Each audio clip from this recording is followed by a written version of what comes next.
आपकी उपस्थिति से कोई व्यक्ति स्वयं के दुख भूल जाए तो यही आपकी उपस्थिति की सार्थकता है। हेलो स्टूडेंट, आज मैं आपको बीए प्रथम वर्ष के प्रथम सेमेस्टर भ्रमर गीत सार से, जिसके संपादक आचार्य रामचंद्र शुक्ल हैं, उनका पद नंबर मैं पहला लेके आई हूँ, क्योंकि कुछ स्टूडेंट मुझसे बार बार पूछ रहे थे कि मैम पहला का व्याख्या भाग बताइए। बाकी मैं और आगे सब बता चुकी हूँ, बस यही रह गया है।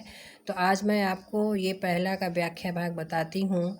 उद्धव यह मन निश्चय जानो। व्याख्या लिखें, इससे पहले आप भूमिका या प्रसंग जिसे कहते हैं आप यह जान लें। जैसा आप सभी जानते हैं कि सूरदास जो है भक्ति काल के सुप्रसिद्ध 4 शाखाओं में से जो हैं कृष्ण मार्गी काव्य शाखा के कवि हैं, और उनकी कुछ रचनाओं में साहित्य लहरी, सूर साठी, सूर पचीसी, सेवा फल, सूर सागर इत्यादि हैं। तो आज मैं आपको ये पहला वाला पद बता रही हूँ कि उद्धव यह मन निश्चय जानो। तो आप इसमें प्रसंग क्या लिखेंगे कि प्रस्तुत पद में जो है सूरदास जी ने यह कहा है, यह वर्णन किया है कि श्री कृष्ण जो है उद्धव से यह कहकर ब्रज जाने को कहते हैं कि वह ब्रज जाएं और वहाँ की नारियों को जो है ब्रह्म के ज्ञान को समझाएं। श्री कृष्ण क्या कहते हैं उद्धव से कि आप ब्रज जाइए और वहाँ के नारियों को जो है कि ब्रह्म के ज्ञान को समझाइए। फिर आगे क्या कहते हैं, उद्धव यह मन निश्चय जानो। इससे पहले आपको ये भी बता दूं कि उद्धव जो है वो श्री कृष्ण से कहते हैं कि यह सांसारिक प्रेम जो होता है वो मिथ्या होता है, मतलब झूठ होता है।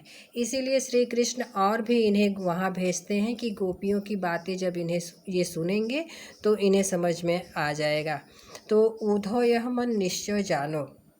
तो उद्धव के द्वारा, आप व्याख्या स्टार्ट यहाँ से करिएगा, शुरुआत करिएगा कि उद्धव के द्वारा संसार के प्रेम को मिथ्या कहे जाने पर श्री कृष्ण उनसे कहते हैं। शुरुआत आपका यही होगा कि उद्धव के द्वारा संसार के प्रेम को मिथ्या यानी झूठा कहने पर श्री कृष्ण उनसे यही कहते हैं कि उद्धव यह मन निश्चय जानो। उद्धव, तुम अपने मन में यह निश्चय समझ लो। जानो, निश्चय समझ लो। मन क्रम बच मैं तुम्हें पठावत ब्रज को तुरंत पलानो। वो ये कहते हैं कि मैं मन क्रम वचन से तुम्हें ब्रज को पठावत मतलब भेज रहा हूँ, तुम शीघ्र ही यहाँ से चले जाओ। पूरन ब्रह्म सकल अविनाशी ताके तुम हो ज्ञाता। वो कहते हैं कि तुम, कौन, श्री कृष्ण उद्धव से कहते हैं कि तुम जो है उस ब्रह्म के यानी पूर्ण ब्रह्म के ज्ञाता हो, और जो स्वयं पूर्ण है, अविनाशी मतलब जो नष्ट नहीं होता है, उसके तुम ज्ञाता हो।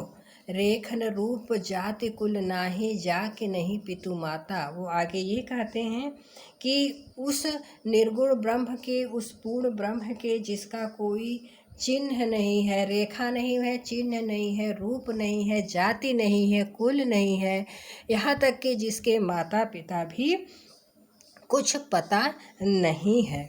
यह मत दे गोपिन कह आवो बिरह नदी में भासती। वो कहते हैं कि यह अपना जो ब्रह्म संबंधी महान ज्ञान है तुम गोपियों से कह देना, गोपियों को समझा देना। क्यों? क्योंकि वह बिरह नदी, बिरह रूपी नदी, यहाँ रूपक अलंकार हो जाएगा, क्योंकि वह बिरह रूपी नदी में डूब रही हैं और व्याकुल हो रही हैं। तो सूर तुरंत यह जाए कहो तुम ब्रह्म बिना नहीं आसती। वो कहते हैं कि तुम, अंत में सूरदास जी कहते हैं कि तुम शीघ्र ही जाओ और उनसे ये कहो कि बिना ब्रह्म के उन्हें क्या होगा, मुक्ति नहीं मिलेगा। एक बार फिर से मैं आपको सिर्फ अर्थ बताती हूँ, ध्यान से समझ लीजिए। उद्धव यह मन निश्चय जानो। शुरुआत आपको क्या करना है कि यहाँ पर जब उद्धव जो है संसार के सांसारिक प्रेम को मिथ्या कहते हैं तो श्री कृष्ण उनसे कहते हैं कि तुम अपने मन में यह निश्चय समझ लो, मैं तुम्हें मन से, वन से, क्रम से तुम्हें ब्रज को भेज रहा हूँ, तुम यहाँ से शीघ्र प्रस्थान करो, क्योंकि तुम ही हो जो उस ब्रह्म के ज्ञाता हो, जो स्वयं पूर्ण में है, अविनाशी, नष्ट नहीं होता है, तुम उसको जानते हो। जिसका कोई रेखा नहीं है, रूप नहीं है, जाति नहीं है, यहाँ तक कि माता पिता भी नहीं है, तो तुम अपना यह जो है ब्रह्म ज्ञान, यह मत का मतलब यह जो तुम अपना ब्रह्म ज्ञान है वो जाके गोपियों से कह दो, उन्हें समझा दो, क्योंकि वह विरह रूपी नदी में डूब रही हैं। तो अंत में आप यह लिख दीजिएगा कि यह ब्रह्म संबंधी महान ज्ञान जो है तुम जाकर गोपियों को समझा दो और उनसे ये कह दो कि तुम्हें ब्रह्म की जो है मुक्ति नहीं मिलेगी। धन्यवाद।